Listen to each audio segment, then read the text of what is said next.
I would have loved to choose the franchise I wanted to go to. You know what I'm saying? I would have loved to develop next to some of my favorite players and some of my favorite people. Because being a young player, when you're on a team that's not winning a lot of games, there's a lot of bad habits that form, and that's what ended up happening to me when I was very young. I had a lot of bad habits. I was not a winner. I was not a good loser.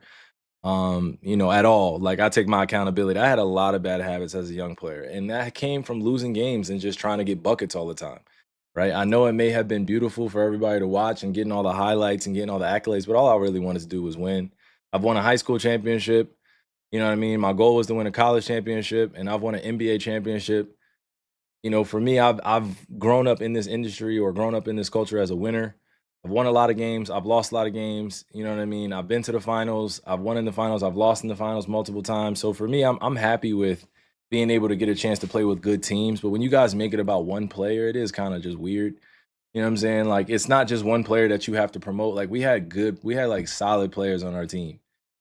And I probably took that for granted more often. Like when we were really good, I was like, damn, we're actually pretty good. We got a lot of veterans. We got a lot of people that commit to it. But when you're playing with somebody like Bron or somebody that you guys like to compare him to, it's a different animal. It's a different journey. You know what I'm saying? Like you're automatically expected to be at the top of the charts, the top of the league.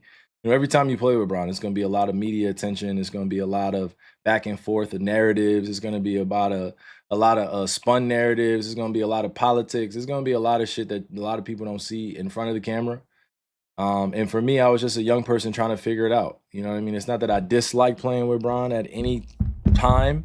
It was just literally, it was my time to move on. And that's what people got to accept. They want a deeper, detailed dive in terms of what happened. It's like, it was my time to move on. I don't care if I'm remembered as that person. Like, that was my decision. I wouldn't change it for the world. You know? That's fine. I don't care. You guys can have your own opinions. It's my life. It's my career. No one could ever live in the shoes. No one could ever have anything that's like legitimate to say or what they would have done in my position. Because you have no idea what you would have done. Good shot, coach. You have no idea what you would have been done if you were in my position. You don't know what the fuck happened. So many media people that were commenting on shit too. You have no idea what's happening. And here you are just adding details to something that has nothing to do with it. You know what I'm saying? Everybody was trying to guess. Everybody was trying to figure out what's going on. What's going on? Why? When I'm done playing, you guys will hear the real story.